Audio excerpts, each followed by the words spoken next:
All right, thanks everyone for being here. I want to make sure that Tejas has his full 30 minutes, so let's get started promptly. I am excited to see this room so full, I have to say, because it's a testament to you all being interested and invested in what Tejas has to share. What we ask our scholars to do is take about 10 or 15 minutes to look back on the previous year and give us a little bit of a summary of growth and accomplishments and all that kind of good stuff, and then a little bit of a look forward as well. Once Tejas finishes his formal part of presenting the slides, I'll have a few comments, and then we'll open it up to folks in the room. First, starting with our faculty and staff that are joining us both online and here in person, and then everyone else in the room. So with that, Tejas, take us away. Okay, I'm gonna start by saying thank you all so much for being here. I know each and every one of you are really important people in their communities, so having even like 15 minutes of your time means a lot. I will do my best to make it worth it. Seriously, word of operations. If none of that makes any sense so far, don't worry about it. Just recall that TEDx San Antonio is way down at the bottom. Okay. Biggest reminder that I have for y'all is that I am a chemical engineering major. I never ever talk about it because I don't want to, but as a junior chemical engineering major, I'm really coming to my own in this major. We can do a lot of fun stuff. That's me with my very handy dandy 4-page conversion book. I use that every single day when I have to do homework. But my major is terrible. We have to use a lot of really cool equations. I put most of these here to annoy Ethan because Ethan doesn't like numbers in his equations. I hope you enjoyed it. But when we talk about my classes, this is one of my slides from my professor's slide decks. So this is why I don't go to class most of the time, because there's not much of a point. And every now and then we don't have enough variables to fill up the equations. We have to use really cool and confusing charts to get some of those variables. These are some of my favorites. But most importantly, as a junior chemical engineering major, we get to learn about oil. And I had so much fun this year learning about how the mathematics of oil distillation really works. And next year I get to design one of these, which, as y'all know, so excited for. But most of my major is math. However, this year I got to actually do some really cool stuff. We have a chemical engineering lab, got to run this really neat looking heat tower thing. I actually don't know what it does, but it was fun to do it. That's like some CAD modeling software that I also don't know how to use. But the most important thing we did this year was 3D printing. I got to work with an honors Dante Inferno class to like make this project for them. And the team I actually worked with was Journey's team. So that was actually kind of cool. But I think you're wondering, like, why did I just run through that really quickly? One, to help you feel the same sense of overwhelming that I constantly feel. But two, to remind you all that while it is my major and it's where I spend the majority of my time, it's not a major component of my life. So for the rest of this presentation, I'm not going to talk about it, but I just want you all to keep in mind that I am a chemical engineering student. That is what I do on a day-to-day basis. Okay, cool. So last year I had this slide on my presentation. And the point of it was that somewhere during sophomore year, I kind of figured out that I want to go in the environmental field, but I didn't know where to focus my efforts. I kind of identified like 5 different umbrellas that I wanted to look into for the remainder of my time in college. At the end of my sophomore year, I think I knocked out both research and engineering, and I was happy to have at least taken some steps into looking into what that would look like. So for my juniors and senior years, I wanted to learn more about policy, advocacy, and service. So I want to maybe take up the rest of this presentation by learning a little bit more about each of those 3 things. So I'm going to start with service. I think service for me really begins over last summer. I got to stay here in San Antonio working as an EGO rep. And for anyone who doesn't know, EGO reps is a program I made last year, which is like a work study program that created 6 job opportunities in the Office of Sustainability for anyone who wants to do environmental service. My main job was to actually work on beat cycles. So if you've seen that around, you know that I got to work on that. I beta tested the app, I tuned up the bikes, and I also hit like little tracking software in there. So I know what that is. But also the fun of summer was rooming with Will at UOX and going to the gym like 4 to 5 times a week. So glorious. More of my service this last 2 semesters has been around Plant the Future. Even last year I was the education liaison for the club. But this semester, along with Monty Copen, I got to be the co-president, and it was fun. We did some tree giveaways. Careful to use the word planting. And then that's me and Ethan getting immortalized on a little blackboard for our work in tree planting.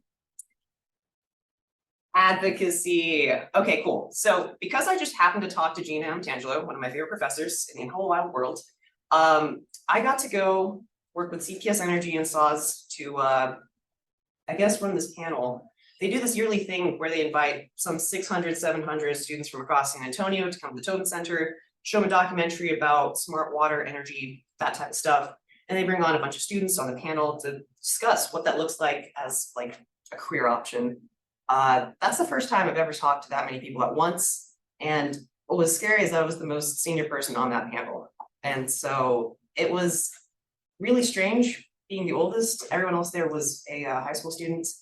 But it was honestly a lot of fun. I didn't feel as intimidating as I thought it'd be, especially knowing that I was doing this all before TEDx. But I really enjoyed it. I don't know if a career in advocacy is the one for me, but it was really fun. So along with that, I got to be a part of a couple different councils this year. Most recently, I've been selected to join the President's Student Advisory Council, along with Michael. And so the past couple of meetings have been really fun. I've also been sitting on the Sustainability Council for, I guess, a whole year now. I no longer will be on the Sustainability Council starting next year because my term has ended. But also in advocacy, I got the Millennium Fellowship this year, and my project was also on EcoReps. And the main idea behind that was just to increase EcoReps like operations on campus. I know I'm running through this really fast, but that's because I do have a lot to go through. Okay, cool. So policy. So for anyone who doesn't know, my minor is in civic engagement, which I really enjoy because it's such a breath of fresh air from my major, which I said I wasn't gonna talk about. Okay, I think the really fun part of civic engagement is I actually get to take classes and things that are cool. So currently I'm taking a class in something called public policy, and I get to learn more about what policy briefs are and what, generally speaking, legislation is. Along with that, earlier in the summer, I applied for this program called Texas Civic Ambassadors. It's a little bit like Top Scholar, where they bring 25 people together who are all really interested in policy in a variety of different ways. And you create these service projects. As you can guess, my service project was TEDx. But they do these really fun workshops where you get to learn more about legislation and what careers in politics actually look like. So I really benefited from that. It was hosted with the Anna Strauss Institute, and their applications are currently open. So come talk to me if you're interested in that. Along with being a Texas Civic Ambassador, I got to attend, I guess my first conference like ever. I think the last official conference I ever went to was TEDx in DC, which we know how that went. So this was like a really fun experience. I got to hear Ali Zaidi talk, and also Stephen Moffat, and then one of my friends heckled Ted Cruz, and she got a quote written by the Tribunist. So, okay, sweet. I don't know how to talk about any of this. I've been doing TEDx for like 53 weeks. I have no clue how to condense all that I've learned, all the challenges I faced into a few slides, into a few minutes. So I think like the best thing I can do is kind of maybe walk you through like the logistics of it and what it was like with this really general overview of what my job as lead organizer was. So please feel free to ask me questions because I don't know how to get into it in depth.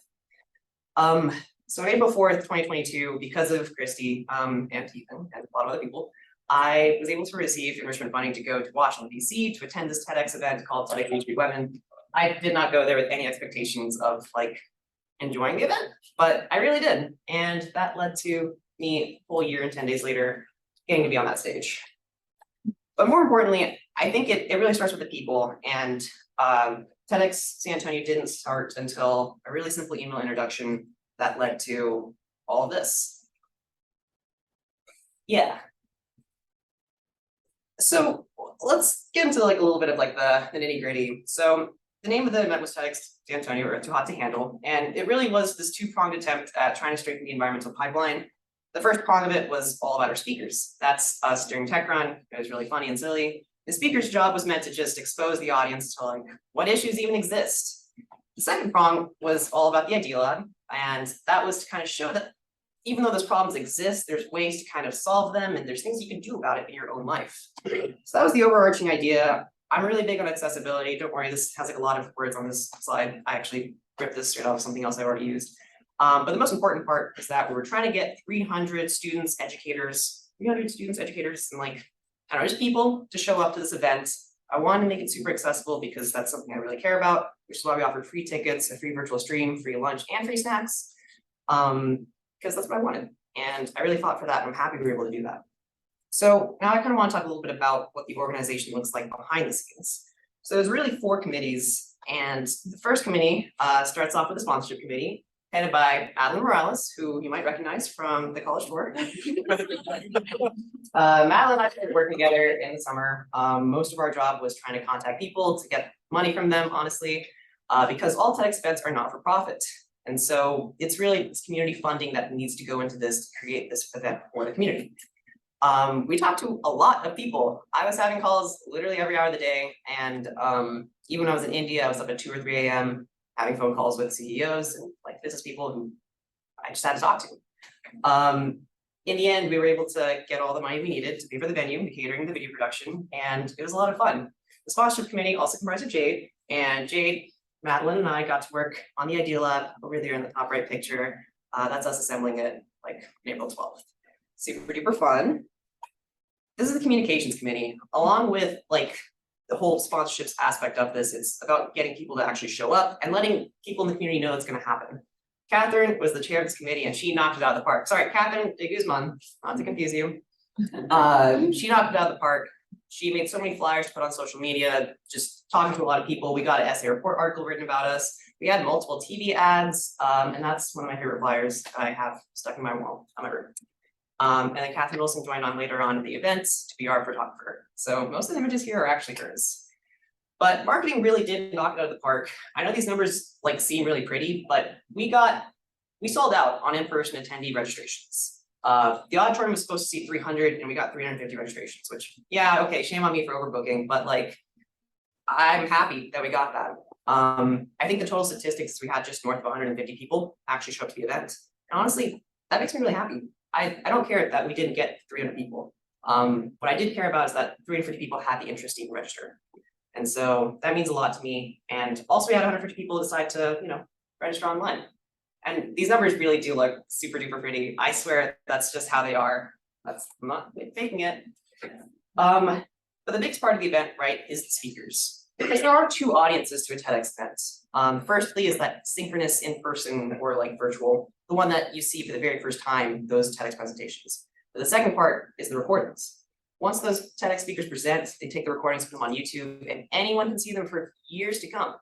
So this comes into the curation process. Over the course of a year, we had 170 applications, but we only accepted 6. The people who reviewed those applications were Gabby, Emily, Leo, and me, our friends in the Terry program, who I could not find fixtures for, so I'm sorry about that. But they did the grunt work in trying to figure out who we would have for our team, and I'm really happy with their selections, honestly. So there was a bit of a transition period from that curation team to the current curation team, which is the people here in these pictures. At some point along the process, I stepped in as the interim chair for curation, and it was really fun getting to work with these 6 individuals. Their job was to work one-on-one with each of our 6 speakers and help them create their presentations. And honestly, I don't think I could have asked for a better curation team because it's perfectly representative of what this event is. We have 3 students here, Vicky, Dylan, Grace, thank you all so much, who represent our target population of students. And then we have Cheryl, Ethan, and Lina, who are all past TEDx speakers. And so together with their experiences, I think y'all knocked it out of the park.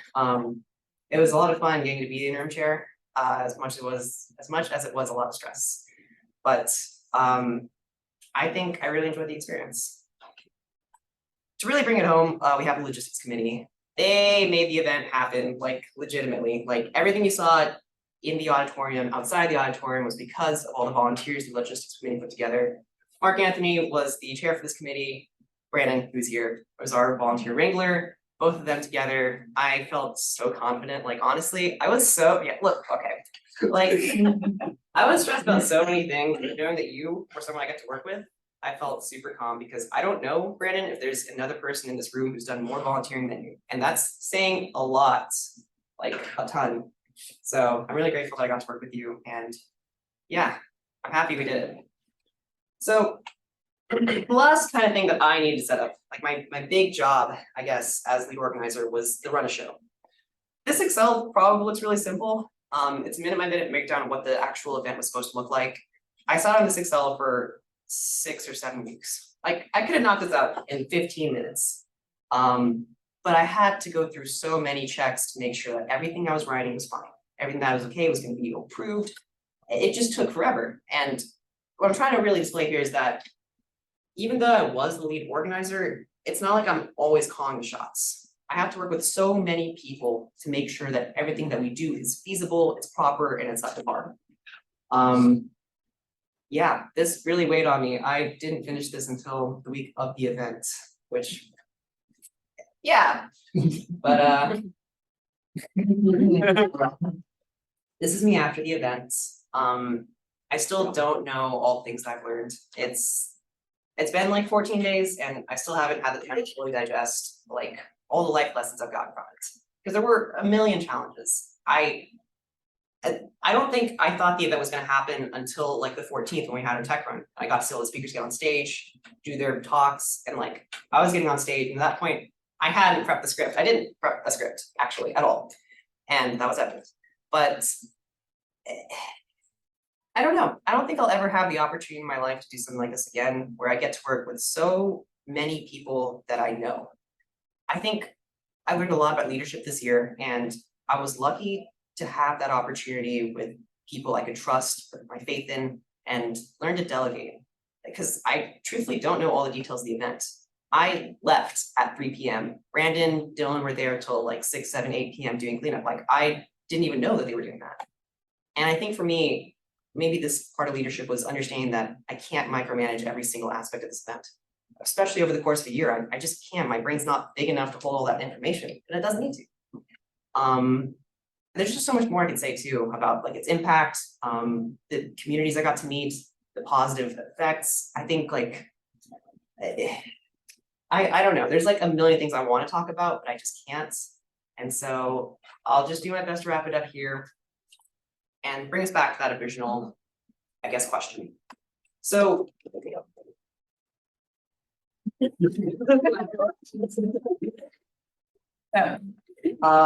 so this is the goal I have for myself for my duration in college. I want to explore these 5 topics. And I feel like after this year, I've kind of taken the time to explore all 5 of them. I don't really know what else I want to look into, if I'm being honest. Oh yeah, I know what I'm doing. I know, that's a maybe though. I have ideas of what I want to do for my future, but I feel happy that I've taken the time to really explore, gain exposure to what all options even existed in the first place, because it still does feel overwhelming. There are a million jobs I could work in and things I could do in the environmental field, but at least now I have some of an idea of what I want to do with my future. I feel confident with that too. So just in case anyone is having any imposter syndrome, I kind of want to just talk about the things that didn't go right. There were a lot. There's so much that's not on the slide. But I want to talk about a little bit of something that I mentioned in the failure panel. I did lose a mentor this year, not because they passed away or anything, but just because we had a disagreement and we kind of fell out. And that really sucked because that kind of led to the direct pushback of the TEDx event from October 15th to 6 months later on April 15th. Like that was crushing. I wanted to back out of the event right then and there, honestly, but I didn't. And I'm glad that I didn't. That also led to me losing my work in EcoReps because they were my mentor for that. And so I decided not to graduate from the Millennium Fellowship because I didn't do my fellowship, which sucked, but that's the losses we take, I guess. I guess I'm a little bit better than Jesse here because I only had to apply to 93 internships in sophomore year. I mentioned the statistic from sophomore year because I didn't get any internships sophomore year for my summer. That's why I was working as an EcoRep, paying myself through a program I created. But this year I got 1 interview, 1 callback. If anybody knows what I'm talking about the student issue with TEDx, I'm sorry. The point is that we addressed it as quickly as we could. We provided an alternative solution, and I'm proud of that. So moving forward, the last thing I want to talk about, and just touch on a little bit, is I went back to Tyler a lot this year for a lot of reasons I won't get into, but I think at the forefront of my priorities this year was being a better son and being a better brother.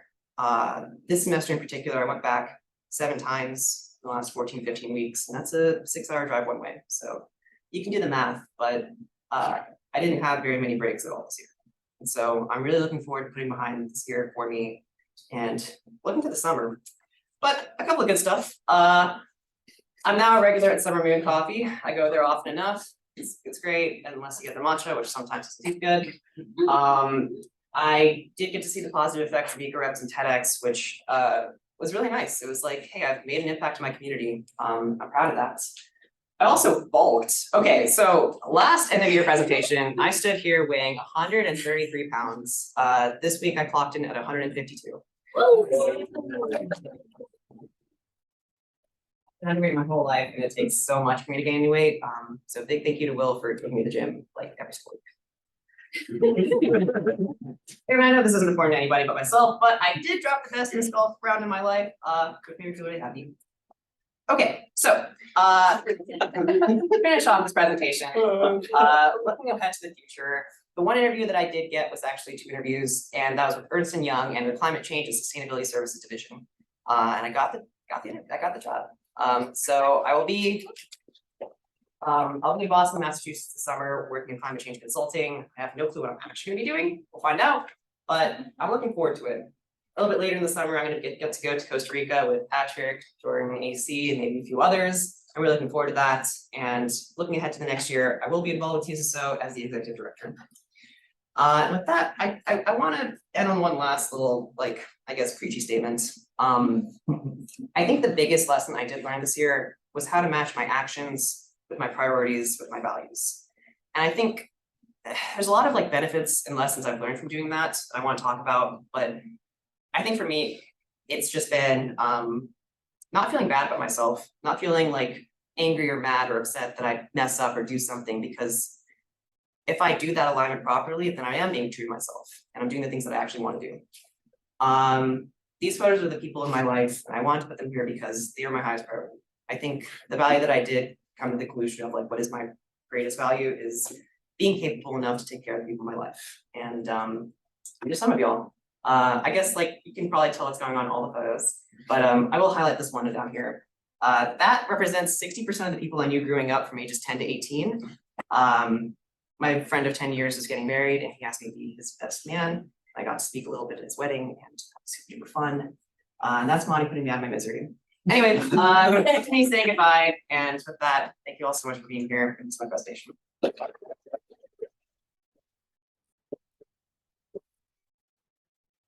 Great job, Tejas. Great job. It has been a remarkable year. You'll agree. What would you say you want to kind of, one thing, what will you take with you from all the disparate kind of things? One big life lesson you would share.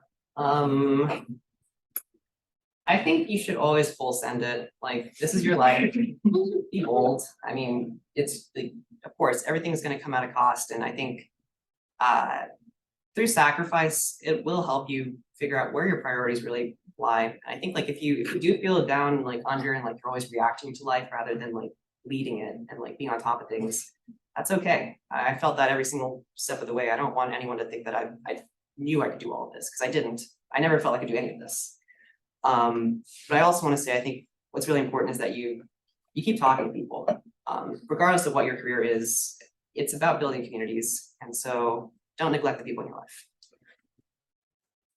And I hope you will take time to celebrate yourself and all you've accomplished, because you've done a lot. In the interest of time, I will read from Edgar and then move on quickly. Edgar says, your ability to do all of this is inspiring. Along the way, reflection and debriefing throughout events can feel like a pain. Stay patient, keep trusting in yourself and the people you've surrounded yourself with. And I know you're a lifelong learner and hope that curiosity keeps going forever. Michelle Morales says, TEDx was an amazing event. You hit it out of the park. Best of luck in all that you do.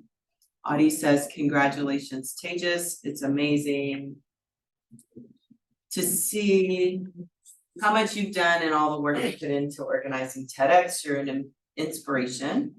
And Victi says, thank you so much for letting me be a part of TEDx. You are amazing and will continue to do great things. So, folks in the room have comments? In summary, it's amazing, yes. But you're also so humble. Yeah. Wonderful. I wanted to say thank you for doing all this and being such an inspiration, and besides all this, still having time to get coffee and talk. That's really important. I really admire it. Thank you. You embody the idea of servant leadership, whether it's through TEDx, through Eco Reps, anything. You put the people in your life above yourself every single time, which is incredibly humbling to watch. As someone that's graduating now, I want to grow up and be just like you, which is so weird. But seriously, you're one of my favorite people, whether we're going and getting tea, me kidnapping you from the garage to get tea, working on TEDx, doing parties. It's just, you're one of my favorite people. And I'm so grateful that I got closer to you the past couple of years. I wish that I had become better friends with you sooner, but it's been awesome getting to know you this year. I don't often like speaking for other people, but I think I speak for everybody in this room where I say that if you had another project you were doing, every single one of us would be there working on it with you without hesitation. Thank you, Dylan. I wish the same. I'm gonna miss you. I think kind of building on that, something that I'm very impressed with you about is your ability to bring people together to accomplish something bigger. I've said this to you before, that I think I'm very fortunate to be going into the same field as you. And I think that your superpower is gonna be bringing everyone together so that we can solve this massive problem that we both want to solve. So I want to be a part of everything you do, and I hope that you keep bringing me back so that we can accomplish these stuff together. Oh. All right, we need to transition to our next speaker, so thank you, Tejas.